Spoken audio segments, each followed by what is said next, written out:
Hello guys, welcome back to YouTube channel. ഉരുളക്കിഴങ്ങ് ബോണ്ട എങ്ങനെ ഉണ്ടാക്കാൻ നോക്കാം.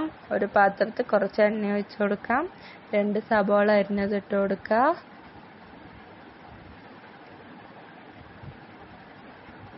കുറച്ച് ഉപ്പിട്ടിട്ട് നന്നായി ഇളക്കാം. ഒരു തക്കാളി അരിഞ്ഞത് ഇട്ട് കൊടുക്കാം. എന്നിട്ട് നന്നായി ഇളക്കുക. മുളക് പൊടി 1/2 സ്പൂൺ ഇട്ട് കൊടുക്കാം. മഞ്ഞൾപ്പൊടി 1/2 സ്പൂൺ ഇട്ട് കൊടുക്കാം.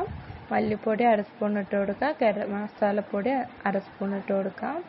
ചിക്കൻ മസാലപ്പൊടി കുറച്ചിട്ട് കൊടുക്കുക. കുരുമുളക് പൊടി കുറച്ചിട്ട് കൊടുക്കാം. സോസ് 1 സ്പൂൺ ഒഴിക്കാം. 3 ഉരുളക്കിഴങ്ങ് വേവിച്ചത് ഇട്ട് കൊടുക്കാം. എന്നിട്ട് നന്നായി ഉടയ്ക്കുക. എന്നിട്ട് ഒരു പാത്രത്തിൽ മാറ്റാം. ഒരു പാത്രം എടുത്തിട്ട് എണ്ണ ഒഴിക്കാം. ബജ്ജി മാവ് ഇളക്കി വെച്ചത് ഉരുളക്കിഴങ്ങ് ഉണ്ടയാക്കിയിട്ട് അതിൽ മുക്കിയിട്ട് എണ്ണയിലിടാം.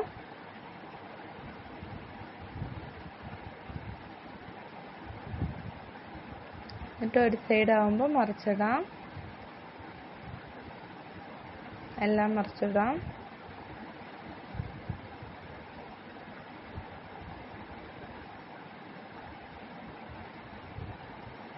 ആയതിനു ശേഷം ഒരു പാത്രത്തേക്ക് മാറ്റി കൊടുക്കാം.